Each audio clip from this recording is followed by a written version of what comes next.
Going live, going live. It's doing that spinny thing. Facebook looks totally different on my computer than it ever has before, which is a little weird. Okay. All right, we're live. So what's up?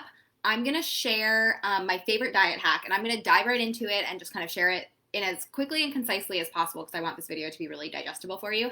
Digestible, but so here we go. Hold on. Let me get everything set up the way that I want it to be.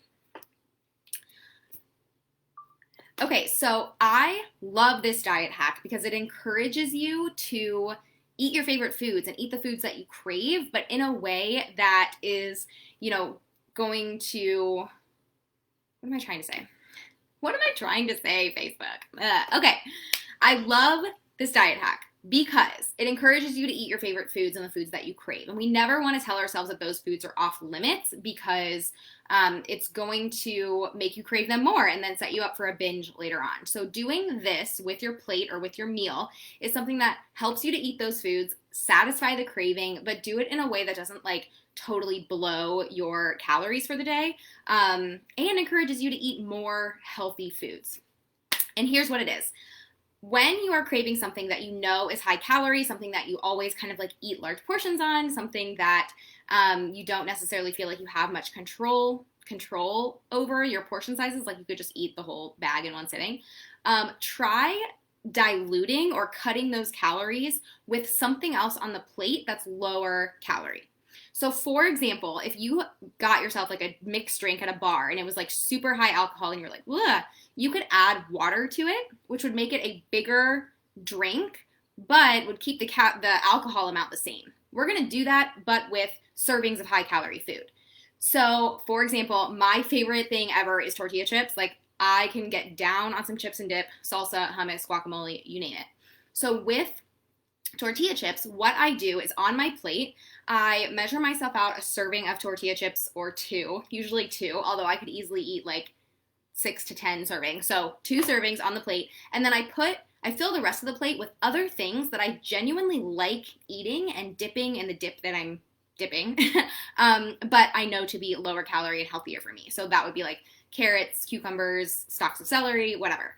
So I'm satisfying my chip craving and I'm getting to do the chip and dip thing that I love, but I'm also getting lots of veggies in and I'm getting more volume, but keeping my calories in check. So where I could have easily eaten 1,000 calories worth of chips, now I'm maybe gonna have 300 calories worth of chips and then have another 100 calories worth of really healthy vegetables, dip it all in salsa, it tastes delicious. My stomach is gonna be full and my craving for chips is going to be satisfied. Sometimes I'll even eat all the veggies first and then eat the chips. So it's the last thing I ate is the chips. And so I feel like I had just a plate full of chips. The other thing that I always do this with is pasta. Again, I love pasta, but if I ate a whole big ass bowl of pasta, it could be a really heavy, super high calorie meal. So instead, get yourself a decent portion of pasta, whether you're measuring your portions and counting your calories or not. Visually, just fill only half the plate or whatever, and then fill the rest of the plate with cooked, steamed, healthy vegetables, put your sauce on all of it, and it becomes a bigger bowl, but the serving of pasta, the thing that actually holds the most calories in that meal, is kind of kept in check. So you're not restricting yourself or totally excluding foods that you love, you're including them just in a much more balanced way.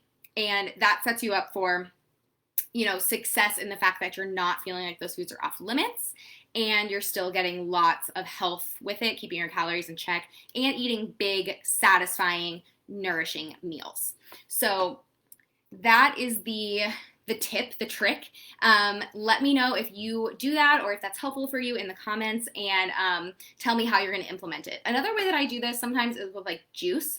Randomly, I'll get a craving for orange juice, but if you drink a big ass thing of orange juice, it's just 300 calories of straight sugar, and I don't want that much sugar slammed into my system, so I'll do half a cup of juice and then fill the rest with water. I think my mom used to do that when we were little, actually, was to water down our juice, and it just kind of stuck. So I hope that's helpful. Let me know and comment below.